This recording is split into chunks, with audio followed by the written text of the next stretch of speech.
Myrtle Beach, huh? Just a normal Thursday, right? Hall of Famers rolling into town to play a little bit of golf. Some laughs, raise some money for a great cause. It's been a lot of fun for me. Yesterday I had a chance to spend about 3 hours. It's hard to call Mr. Player Gary's player, but I'm trying. But it was really neat. I got a chance to do a nice interview with him yesterday, riding around in a golf cart on the course, and that'll be in one of our upcoming shows. I don't know if you guys have seen it or not, but we got a new show on CBS Sports Network with the best name in the history of names for television shows. You want to know what that is? The Charlie Rymer Show. Thank you very much. It's Monday nights at 8:30 on CBS Sports Network. And I love giving Nick Faldo all our time because he's 6-time major champion. He's my warm-up act. His show's on at 8 to 8:30, and then the headliner pops in there. I don't think he quite looks at it that way. But we're going to have our Hall of Fame panel coming up here in just a second. I'm looking back there to see what's going on with him. Oh, we're making a big entrance from over in this direction. So, are you? Well, I know no, it's that direction. It's tough being me. They're like 5, 8, 9, 10. It's tough, but I power through. So, I think we're about ready to get started. Now, here we are. Sir Nick Faldo, Gary player.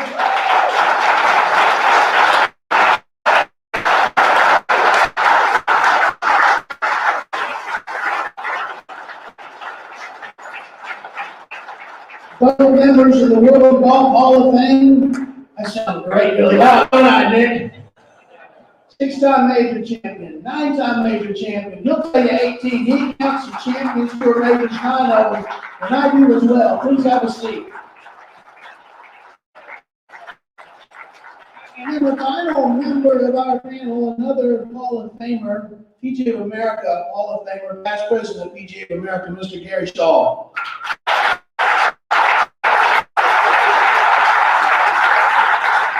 Yes, sir. Gary, by the way, is in every Hall of Fame that's available to him, from college through PGA to Carolinas. And next year, he's going to the South Carolina Golf Hall of Fame. Wonderful achievement. Would you not agree with that? I went in there 7 years ago. It's the only thing I ever beat him on. I got him on something. Guys, what a great day. And Gary, I'd love to start with you. You're executive director of Project Golf, and we had a lot of folks out today supporting Project Golf, and it was a unique day with the 18 for 18. Tell us a little bit about what's going on with Project Golf. Love to. Thanks to Charlie, and thanks to all of you who supported this project. Particularly some of you core folks in the Dunes Club who stepped up real early 6 months ago and said, we're in. And that's when we were looking around and saying, well, we're a startup, very brand new nonprofit. And of course, one of your challenges is always fundraising. And then things progressed in Bill Gold, and we need to give Bill a hand being the visionary of the project.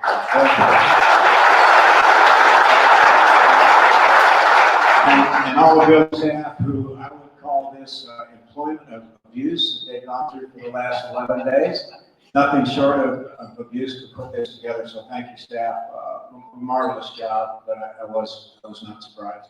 But Bill had a vision a year, actually 5 or 6 years ago, that maybe we should do something more about growing golf organically in this region.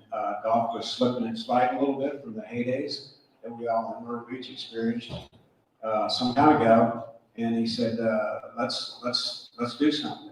And we had an opportunity for another property to pick up, and he said, what would you do if you got it? And I said, well, I would try to be part of validating the reputation of Myrtle Beach as the golf capital of the world. And, well, how would you do that? Well, we did work on junior golf, and I really want to be tuned in on the vets and the beginners.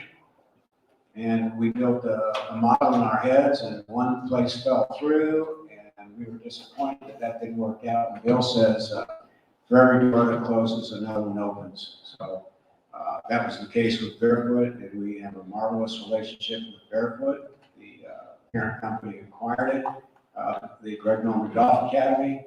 And so our mission statement as a nonprofit is to serve three levels of involvement in golf. One is juniors, one is beginners with attention on diversity, and the last one is disabled veterans. And I feel particularly supportive of the third one as I have a foot in each camp, really. A member of the PGA and then a veteran, served in Vietnam, and then so I feel pretty darn strongly about the veterans. And we've got some vets here from our recent class and a couple of graduates. Would you guys stand up? You were part of the audience today. There they are.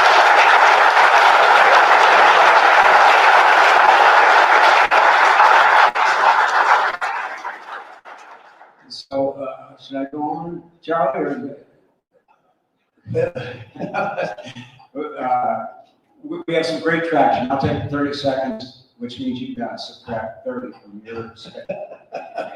Yeah. He puts me on the clock, so. You're on the clock. But we're finding we developed great traction. One, because we have such great support from our local VA guy, Chris Aranda. Chris was Gary's caddy today, Mr. Blair's caddy. Chris, are you there? Yes, sir. Oh, they're already Still smiling. He loved caddy for you, Gary, but the back is a little heavy. So, but we had great help from we picked up some traction, and we're the fastest growing PGA Hope chapter in the country due to everybody's efforts and the support of people like you in this room. And so now we have to make really good choices about business partners and moving forward, and how aggressive do we get with growing our efforts here. And we have good people on the board, so we're really excited, Charlie, about the future of Project Golf. Thank you, Gary. There's nothing more fun for me than going out to the Tuesday programming at our new building and seeing Gary working with the vets. And the vets appreciate being there, but I can see it in your eyes. You absolutely love it. I want to touch before we get to a few questions from the audience. By the way, you're going to have a chance to ask some questions. We've got a mic set up there in the middle of the room. But the core business that Myrtle Beach Golf Tourism Solutions that Bill Golden heads up does some amazing things, and that allows us to support what's going on with Project Golf. And I've been here, as many of you know, a little over 2 years, and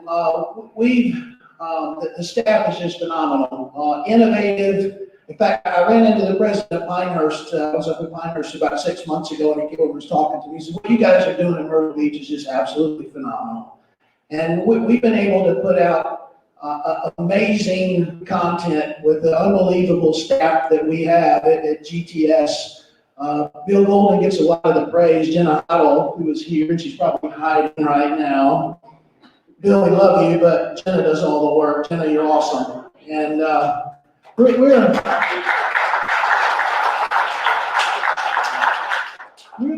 the golf capital of the world.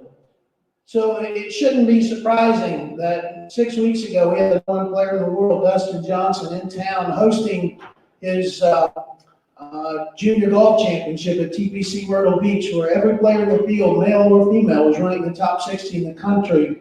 We put a 1-hour highlight show on CBS Sports Network of that day. If you haven't seen it, please go look at it. And I got a chance, I was saying earlier, to host the Charlie Rymer show on CBS Sports Network. Believe me, it couldn't happen without the work of everybody back there. I get to do all the fun stuff. They got to do all the work. But I don't know if you had a chance to see it, but on Monday night, we had a great interview with Dustin Johnson, #1 player in the world. And these are things that we ought to be doing as the golf capital of the world. Having Sir Nick Faldo and Gary Player and a couple of great celebrities come into town and play a wonderful match to raise money for Project Golf. I don't know if you can tell or not, but I'm certainly proud of what we've been able to achieve, the content that we put out last year, telling the whole world about Myrtle Beach and getting people here. And so for me, I'm extremely excited to be here. And a day like today is wonderful. And I'm glad we can pull it off, but we've got a lot more coming your way too. Did you guys have a great time out there today? Yeah. We're gonna keep doing it. We're gonna keep having things like this because we are the golf capital of the world. So now let's get to our World Golf Hall of Fame members here. And I wanted to point something out today before I start with Sir Nick. The Golf Away program, the clubs that you guys saw out there today, really amazing what's going on with that. And Sir Nick pushes that. I want you to know, he probably doesn't want me to tell you this isn't something that he's doing to put money in his pocket. He has given back to the game on a global scale through his Faldo Series junior program, through bringing people to the game. And he's looked for ways to continue to pay back the game that has done so much for him and meant so much for him. So this project, Golfway, is something that comes from the heart, Nick, and it's something that you believe in. So it was a lot more going on out there today than two celebrities and two World Golf Hall of Fame members just whacking around tennis balls. So maybe we can start there. Sure. Yeah. Yeah, thanks. What frustrates me, our frustrations, is when people say they tick the grassroots growing the game box, and all they do is tick the box. They don't actually do anything. And so, I've made it a mission to, through my Faldo series we created, it's now 25 years old. We played 40 events across 30 different countries through Europe. Europe used to be all the way from Iceland to Turkey, and then across Asia, all the way from, I'm not sure where the furthest left is, probably India, all the way to New Zealand. So, I'm very proud of what we've been doing. But we've all been trying to come up with a solution to, as we know, for the last couple of years, we've been saying, well, how do we introduce more people to our game of golf? And then this product came along only 6 or 8 months ago to me. And I thought, well, this really is something to help youngsters really get into our game of golf. We've got to get the hook in, haven't we? I call it, once you get it airborne, you're hooked in this game. Right? That's my analogy. And so I'm really pushing this product hard because it ticks all the boxes for me to get somebody who doesn't know anything about golf. They have a proper instructional program as well. So that lovely fun putter, you'll hit a ball against a coloured disc on the floor, and hopefully you've hit the red disc you were aiming at, and you jump up and down, and you enjoy it. And then you'll progress to hitting that lofted club as we targets, that sort of thing. And then what we were doing today, you could actually, I was trying to prove it's not a toy. We can head on the golf course, and we've got some of the best players in the world. I did it with Dustin Johnson a couple of weeks back, some young amateurs, and we had fun. The whole point is that you have fun, and you start looking at all the opportunities from golf on a practice run on an evening like now. You've got a bit of space. You could play 6 holes or anything, or in a hotel. We're even thinking about how to put it for car parks. I'm also associated with PGA Tour Superstores, so we're thinking, well, how do we actually have events in a car park, get kids along? So it's more than, hopefully more than an introduction to golf. Hopefully they see, and then there's a progression. There's actually clubs, real golf clubs, from so big, there's about 5 different sizes, and so I'm really pushing this hard because I believe kids will get into it and then progress. And as long as we don't just say, oh, well done, and leave them, as long as there's a follow-up program, and this is what you're creating here, which is great. So you say, oh, I'm now interested in golf, what happens next? Rather, they don't even have to ask what happens next. You say, this is what you can now do. It's all laid out for you. You can have instruction and this, and you'll get on a 9-hole course, par 3 course, and I'm so a strong believer that we create the path for the kids, so they don't have to ask questions. Then you'll get more and more golfers. And COVID's been horrendous for the world. For golf, we've come out of it really well. I mean, as you know, the golf numbers have absolutely soared. I was talking to my son yesterday. We have found events just about in Britain. He says, Dad, we got 300 entries for one of our events, and most events are 100 or 120. We've got 300 kids want to play at Talks today. Okay, and he's doing a good job. He finds another golf course nearby, and so we actually have 2 courses playing in events. So golf for us, we're in a great explosion.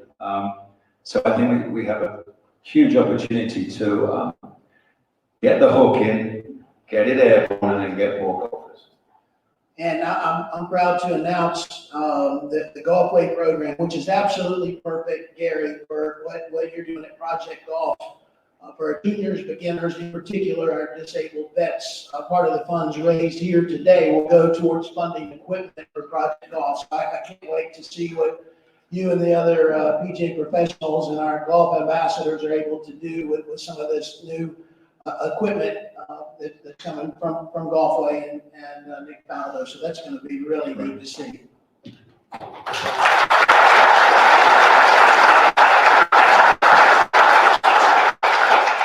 As everyone has seen here over the last 2 days, if you were fortunate enough to be around yesterday, as I know Dennis Nickel was, I think Dennis is over here in the corner. And Dennis, thank you so much. You got an amazing professional here. He's taken wonderful care of all of us, and we've worked really hard in putting on this event.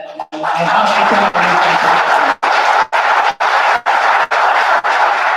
You played very well. I know you got 9 holes in with him yesterday. I got a chance to charge a bunch to his ticket in the drink cart out there today. 1005, is that right? Am I close? But yesterday afternoon, I was sitting here in the front, and all of a sudden the temperature went up in here, and you could sort of feel some energy, and it was because Gary Player was on the ground. And it's just so much fun for me to watch how Gary Player operates. And if I was out on the golf course, he would come over and say hello. He's giving out golf tips. You gotta be careful. If you spend too much time with him on that golf tip, they'll send you an invoice. It's the only issue. But I had a wonderful interview with him that I know everyone will enjoy seeing coming up on the Charlie Rymer Golf Show on CBS Sportsnet. That's Monday nights at 8:30 p.m. right after Sir Nick Faldo's show, the warm-up act. But last night, having dinner with Gary Player, it's just so much fun to hear him tell stories. But I told him, I said, I can't call him Gary. I got to go back to Mr. Player. I said, Mr. Player, I see a lot of young golf pros out there that know how to play professional golf. I see a lot of young golf professionals out there that don't know how to be a golf professional. Those are two very different things. Thank you for showing us both how to play professional golf and how to be a golf professional. And make you can expand on that a little bit. Well, first of all, when you come up, you're brought up in a very poor family, I think the word that comes to mind is gratitude. And I think gratitude is an essential part of life.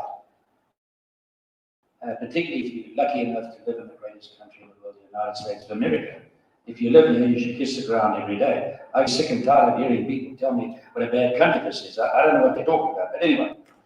And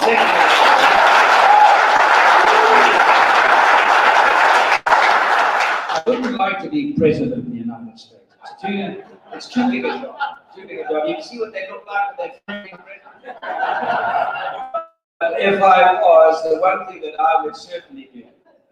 See, my brother left South Africa at the age of 17, much to my mother and father's disappointment, to go to war, the Second World War, to fight with the America and the Allies.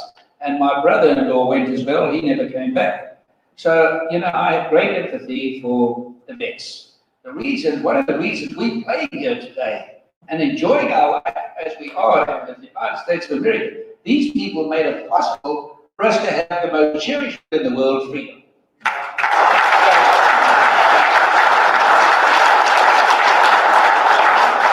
do feel, however, that it's on the wane. The freedom is on the wane a little bit, which perturbs me a bit. But if I was president, one thing I would do, every single man that came back who represented this great country of war, I would make sure he got a small house, $100,000 Because why the hell do you want to give all these other countries all these billions of dollars that don't like you? Well, surely you should rather give it to the people that make it possible for you.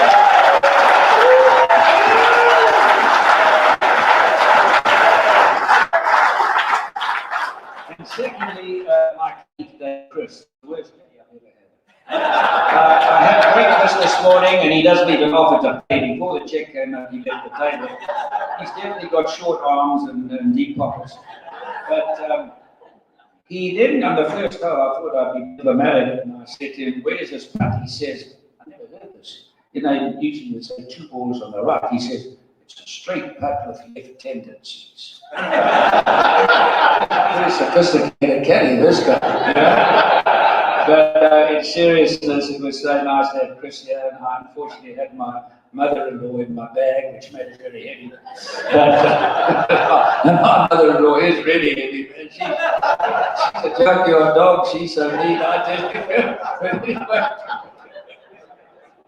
Chris, I said, he goes like this, he puts my bag at his shoulder. I said, please get a cot. And he says, no, I can carry it. And I'm so pleased I hit that shot so close to the hole. He got 2 tickets to go to the PG. It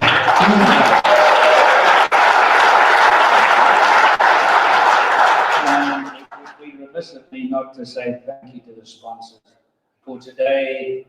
Wonderful work done today. Golf. I've been a pro for 70 years.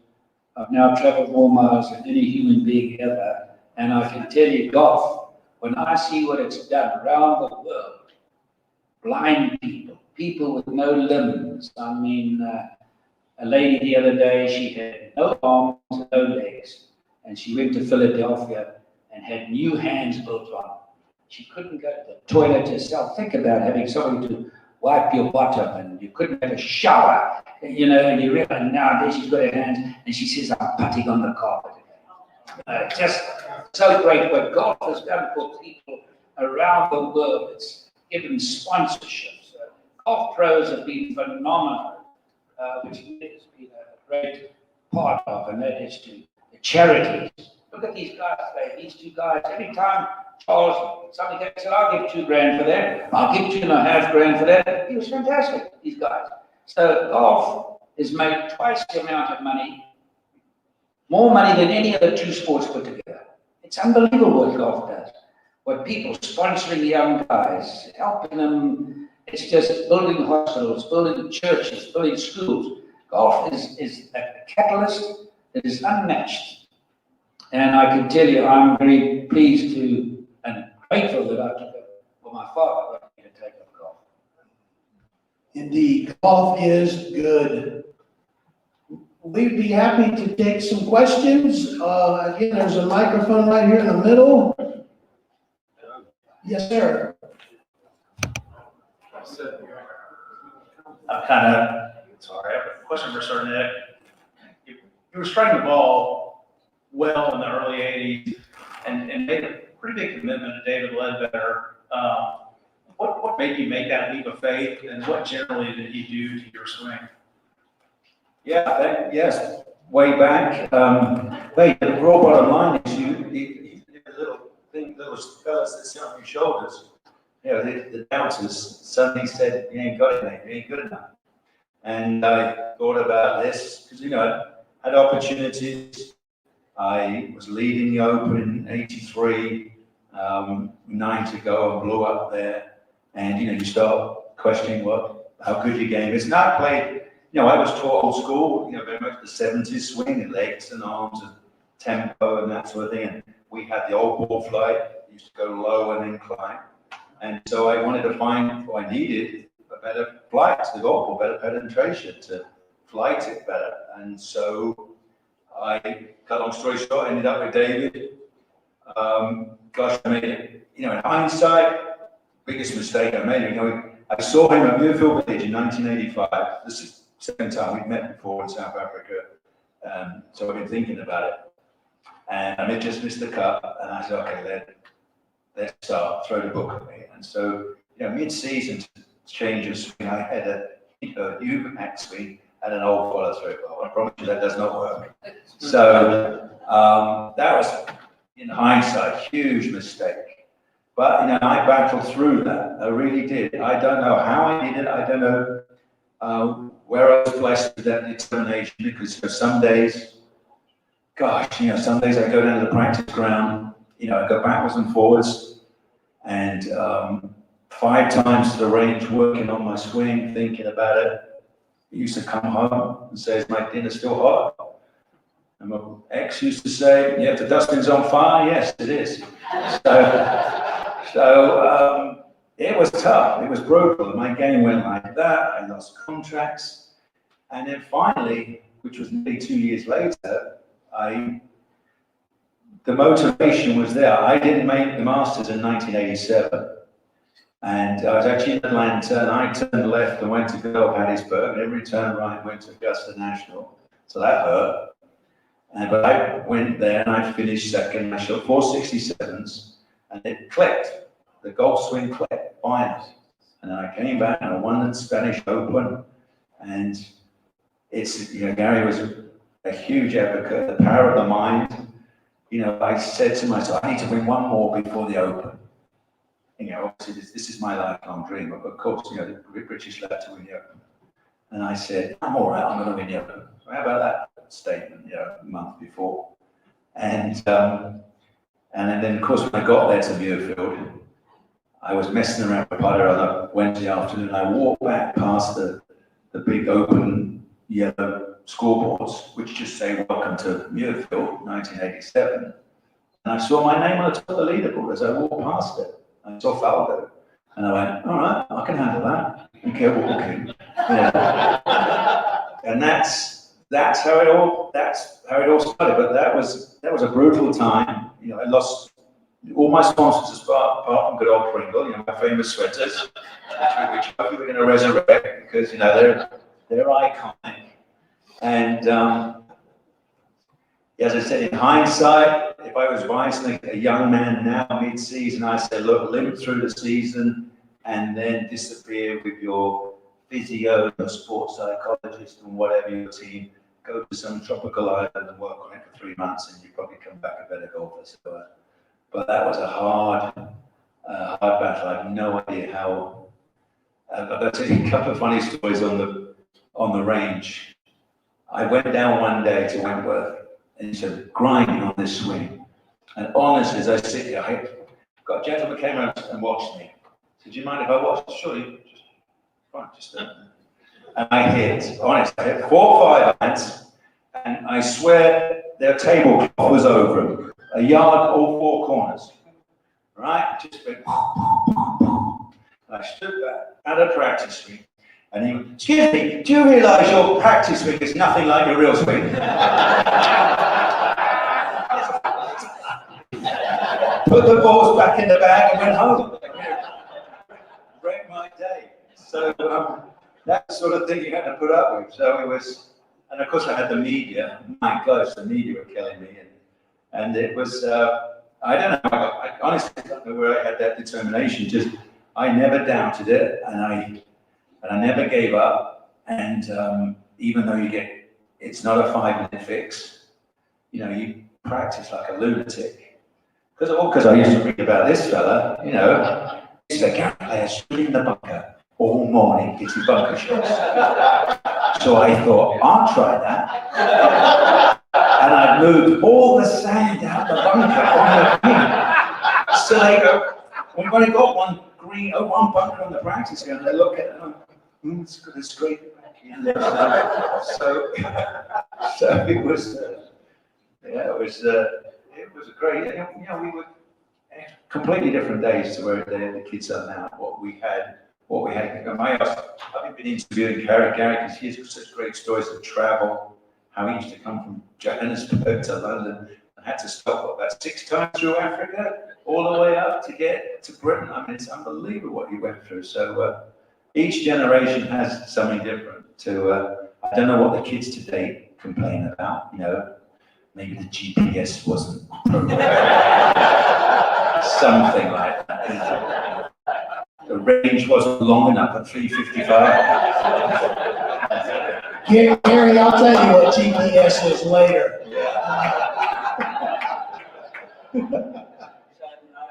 I've was a lot older than Nick, and we were playing in South Africa, and I'd won a lot of fights and a lot of tournaments around the world. By the way, is today's win also counted as your 245 years? I know it is. Somewhere you'll read, I've now won 245 tournaments around the world. One of the things. I'm playing in Cape Town, which is probably one of the most beautiful places in the world if you're playing a golf. And I played one day and I see this young man walking in by himself. The next day I go to play. There's that young man walking the 16th hole of a place called Milnerton. I said, you know, I don't know that kid, but that kid is going to be a champion one day. And he was so dedicated to doing that. And you have to be dedicated. And I want to enlarge on something about the mind. You see, the two things that really irritate the hell out of me. One is, we're using, the young guys say, we're using the modern day swing today. Well, Bobby Jones played golf 150 years ago and might have had the best swing of any man that ever lived. The best swing without question is Ben Hogan, and he played 80 years ago. So I'm dying to hear of one thing that I've never heard of. In fact, I offered to put up $5,000 if you can tell me one thing I've never heard of.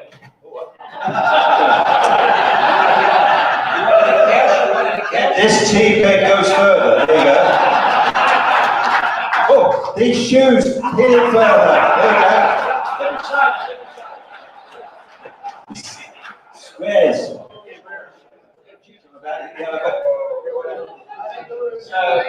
That would have been expensive for you.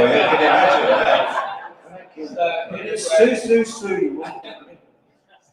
This really irritates the living radar side of me because I think the best players I've ever seen in my life win today. Best player. Nobody could play golf like Ben Hogan. Nobody could play golf like Sam Snead. Nobody could play golf other than Tiger Woods could play golf like Jack Nicklaus. 18 majors and 19 times second in the majors. Now, only your wife and your dog know who's second. Unfortunately. But a lot of dogs knew about Jack winning 19 majors. So, and then you talk about, I get also very irritated when all I hear about is length. And I think it's hurt a lot of players, and I'd love to do research if it was my inclination to do, but it isn't. Why did Tiger Woods make a few bad decisions in his life, which cost him? Tiger Woods was the most talented golfer the world's ever seen. Bar none. He should have won 26 majors, 25 majors, he's won 15. He made some wrong decisions, which we all do in life, so we can't, be at him for doing that. It's understandable how we make mistakes. But had he not made the mistakes and the decisions he made, he wins the US Open by 15 shots. Not 5, 15. The next week he's having a lesson from a guy who's a very good teacher for club members and young kids, but he can't break 85 at Augusta. Now, I ain't going to nobody who can't break 85 at Augusta. Unless I'm coming to him or I'm going to Trevino, who's very street smart. But he made the wrong decisions. And then you find Trevor Immelman wins the Masters, couldn't play anymore. Charles Schwartzel struggled to find it back for years, hasn't played with the damn. And then you see Jordan Spieth wins 3 majors. The last year, other than the last few tournaments where he's coming back, struggling like crazy. You play David DeVal, #1 in the world, couldn't play anymore. And I can go down even Tom Watson, who's a superstar, never won for 10 years. Now, I'd love to know why they can win major championships. The Masters, the US Open, the British Open. The British Open is the hardest tournament to win of all. But they can win that, and they can't play. So the game is the mind. We haven't even come close to scratching the surface of the mind. The mind is a great example. Tom Weiskopf is a better player than Jack Nicklaus. He won 1 major on one major. He said, I hate golf, I don't like it. Well, that's his choice. I sat down and spoke about it. Anyway, we go now in 1965, and I've won 3 of the majors, and I want to win the Grand Slam. In fact, Jack and I see who can win it first, and I'm going to Greensboro, and Jack Nicklaus says, come with me to the US Open. And I said, Jack, I need the money, man. I've got to go to Greensboro. He says, if you want to win the Grand Slam, you better come with me. Jack Nicklaus is without a question the greatest gentleman I've ever played, ever in my life. Be that as it may, Let me just enlarge on what I just said. We played the World Match Play Championship in London, one of the great tournaments of our lives. And I was playing Nicholas in the final the first year, and 12 newspapers gave their opinion. It was unanimous that he would beat me. And anyway, I'm on the tee just before we game off, and I'll never forget my hand was over like this. And he says to me, Gary, and now I'm playing him in the final. He says, your right hand is over more than I've ever seen it. You want to get it back to this neutral, strong position, and I beat him 6-4.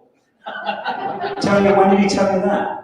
Just before. Before in practice? Yeah, in practice. Oh, in practice. On the That practice. was the first tee of the final. No, That's a good one. Have you seen your grit, Gary? I'm rolling over, mate. And you're standing all over, something like that. Do you breathe in or breathe out? That's right, these things happen. But this was the kind of guy he was. And the next year, I played him in the final game and beat him 5-4. And you know, he came across and he put his arm around me. Now, we all like to win. My dad taught me, he was a very poor man, worked 10,000 feet under the ground every day of his damn life, like a dog. And he loved golf. He says, let me just give you 2 things of advice. When you win, look the other guy in the eye and say, well done. Because when you win, you want somebody to congratulate you. And Jack was the king of that kind of thing.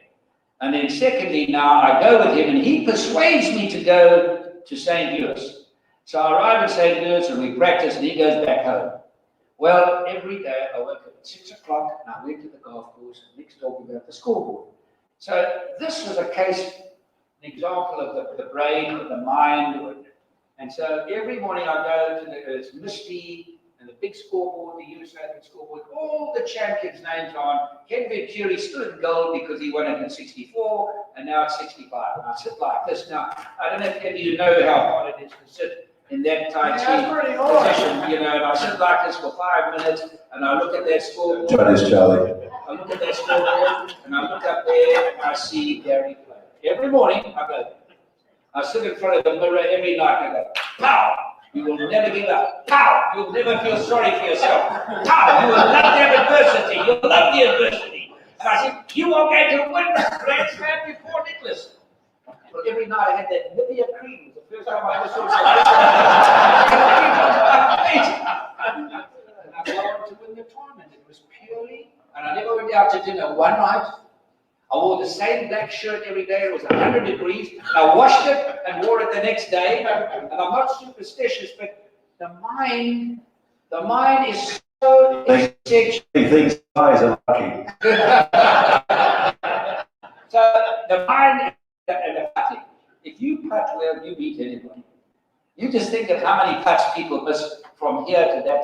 And you hit an iron shot from here to that chair. If I was you guys, I'd never go to the practice team. All I'd go to the bunker, the chippers, and the putters. You can go all your life to the driving range, it's not going to change your handicap. You want to get your handicap?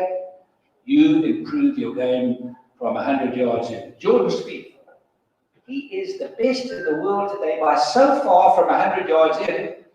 And he's long game, he's got 4 faults in his swing, and that's why he struggled the last year. So, you see, even if in Tiger Woods, as I say, I show him shoot 63 and hit 2 fairways in Hawaii. Tiger Woods was a genius in scoring. He was playing in San Francisco. What, pardon?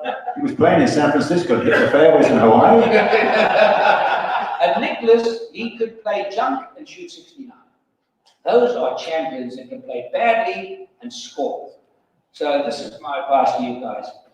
Spend time with Dennis around the greens.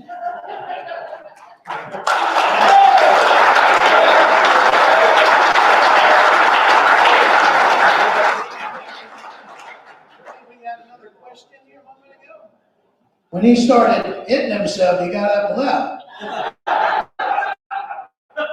First of all, I want to thank you all for making this day what it is. We'll all remember this for the rest of our lives. This is amazing.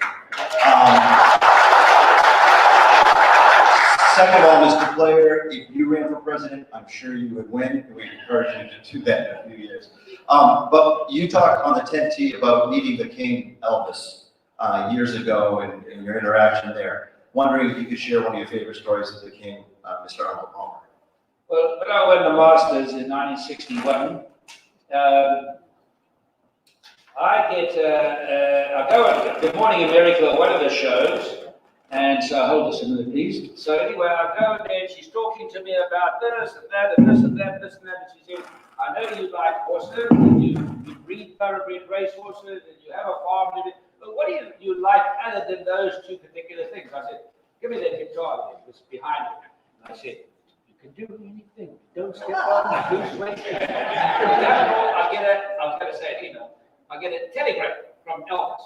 Now, Elvis, man, this was the man. This was unbelievable. What a tragedy. He died at 42 years of age. He was the same age as I was. He died of an overdose, so they took a lot of junk in there. But anyway, so I go down to California, I go to Hollywood, and I walk in the room this size, he was doing Hawaii, the movie. And he saw me, he said, cut. And he went and he put his jacket on, and he came out, and he said, nice to meet you, sir. And he says, now look, I want to play golf. And I'm telling a few guys this morning. So we put a club in his hand. He had a grip, looked like a cow giving birth to a rose golf ball. He'd been born on a Harley Davidson motorcycle. So he stands like him, we get his grip right. He says, now what's important? I said, Elvis, you've got to learn to wind up and unwind those hips. He says, baby, you are talking to the right man.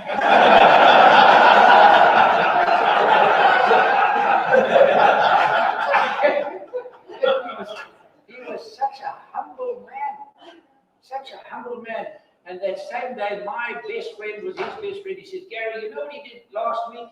He was in Tennessee, and this little African-American woman was standing at the window, looking in, and I said, man, what are you looking at? She says, well, I'm just having a dream, which will never happen, that I will own a Cadillac. He takes her hand. He goes in, I get goosebumps when I think of this. He goes in there and says, now, ma'am, I'm going to buy your Cadillac. What color do you want? And he buys her this Cadillac.